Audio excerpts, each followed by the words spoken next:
What's up, YouTube? It's your boy Neo coming at you with only one video this week because I am kind of focusing on a mage tournament which started today, and also I had a lot of IRL stuff to deal with, so I didn't really have the time to make a second one. Today's video is gonna revisit something that I kinda already did, but I felt like I needed to go back and revise. As always, if you like the content, hit that subscribe button. It helps me out tremendously. When we reach 500 subs, like I said, we're doing a big giveaway. We're at 265 now. The support has been amazing. Love all of you. If you don't like the content, hit that subscribe button so I know that you don't like it. And let's just get right into the video. Today, we are going to be talking about Outriders. I know, I already did a review on Outriders, but I felt like I needed to do another.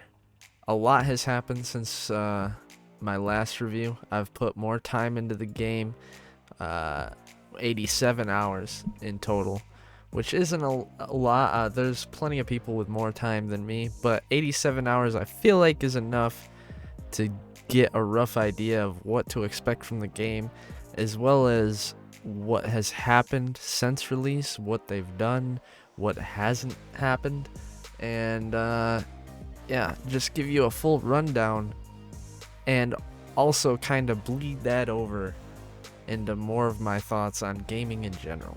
So let's just get right into that, unpack it all, and you can give me your thoughts in the comments below afterwards. Or if you're not interested, make sure you hit the like button. Alright, so first I want to talk about Outriders' core mechanics. The core mechanics, which I said in my first review, are really good. The combat feels really good when you get a new gear piece, a new weapon, or you make an upgrade, or you find that new mod, and you see those bigger damage numbers. It feels really good. The combat is quick. You just feel empowered. It's fluent. I don't know how else to explain that. If you've played the game or you've watched gameplay, you kind of understand what I'm saying. The combat is fun. There's no other way to say it. The core mechanics of this game are really good, and that's why I had such a bright outlook for the game, and I still do. Don't get me wrong, I still do.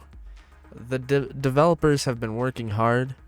Even if I don't agree with their first balancing patch, there's no denying that they're working hard, and that's good to see. And they have been really good at communicating with their community, which is also a big plus. With all that said, now we're going to talk about why I haven't played in over a week. My goal was to get a build guide out on YouTube for each class. After 2, I just did not have the drive to keep grinding the game. The reason being is all the issues that it has had since launch, that after a certain point you can't defend anymore. We are still to this day unable to play in multiplayer in a game whose very end game content says recommended to bring a team. You don't need to, but you can't really play with multiplayer. I mean, you can connect PC to PC, but it's really laggy. Crossplay still doesn't work. For the longest time until recently, if you tried to crossplay, you'd either get kicked, or even worse, you'd get inventory wiped, all your loot would be gone, you'd have to start basically a fresh character. There was instances I even experienced where if you joined a friend who was farther behind in the story, that would reset your story progress and you would have to replay through the story again. That is completely obnoxious this late into a release of a game. This is just some of the things. We all know about the login issue for the first couple days. As I've said, the developers have been very vocal with their community and working hard. There's no denying that. But at a certain point, you have to question whether the game was ready to be released in the first place. And this is where we're going to go into gaming in general. Gaming in general, on release, and gaming overall has gone way downhill. There's no denying that we've advanced in capabilities and graphics and design and creativity. Well, you could probably argue not in creativity, but you get the point. The issue is money is too involved with gaming now.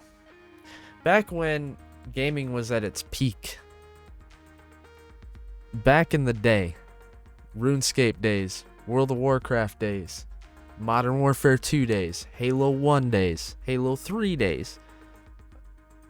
Way back then, if you're an old school gamer like me, I mean, I consider that old school, then you know what I'm talking about. Back then, any new big time game that was coming out that you were looking forward to, you could easily, and I mean easily, sink multiple months into a game. Today, a new game drops, and I'm lucky to be interested after 2 weeks. Now, why is that? Broken mechanics, unfinished work, lack of communication, too much money involved, pushing a product that isn't ready, microtransactions, and no clear sense of endgame direction. I can't stress enough how many more issues I could name here, but those seem to be the big ones, I feel like. If you are a big time gamer like me, I think you can agree with what I'm saying. Gaming as a whole has gone downhill when it should have leap yeared based on our technological advancements in consoles and PC and anything and everything. How is it that some of the best games that I can think of are over 10 years old? It's outrageous. For me, it's making, and for any content creator out there, it's hard to create content revolving around games that are all in early access and all have broken systems and all have no replay value.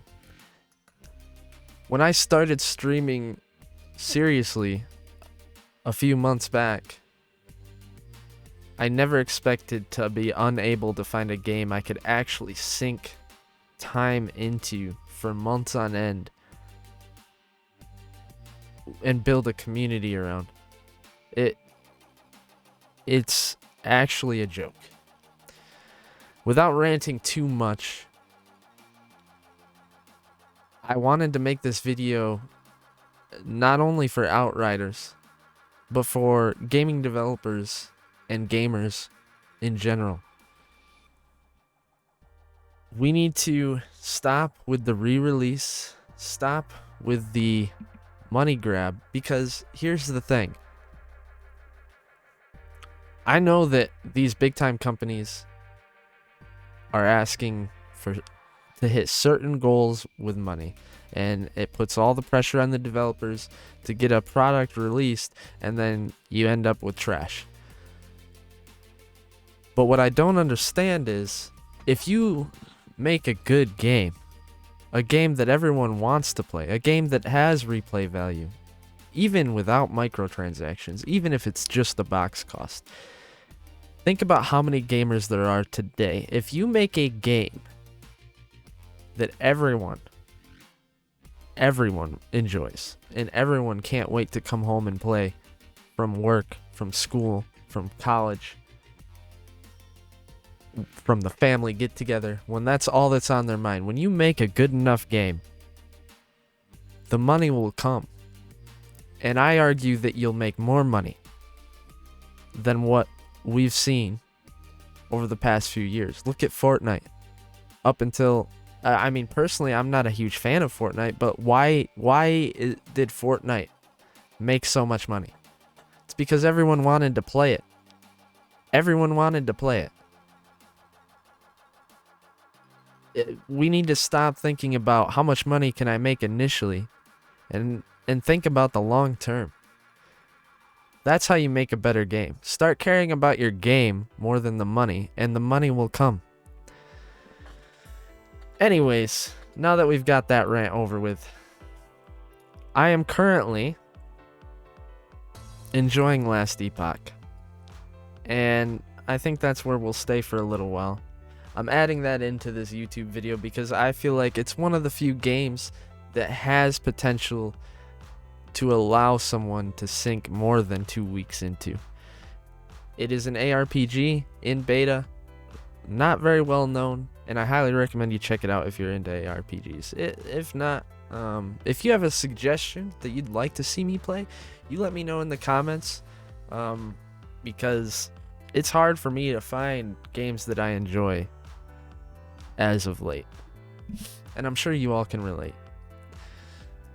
Anyways, now that we've gone down that depressive path, let me talk about some things that are bright.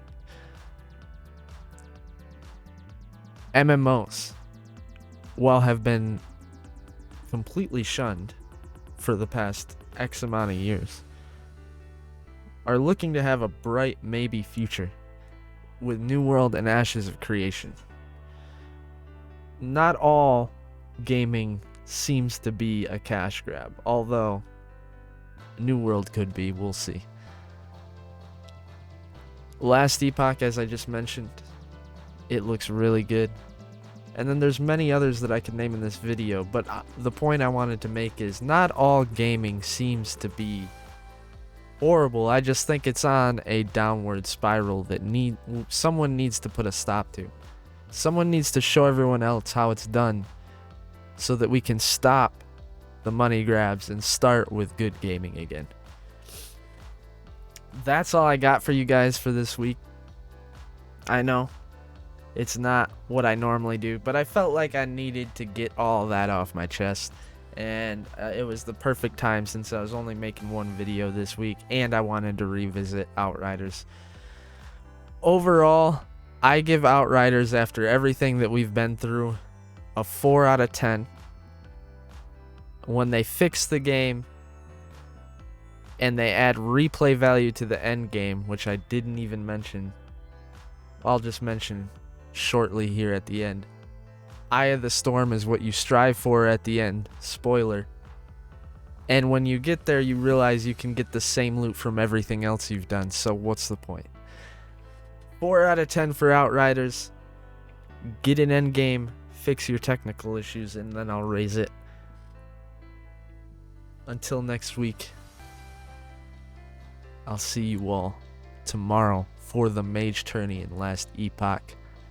Later, YouTube.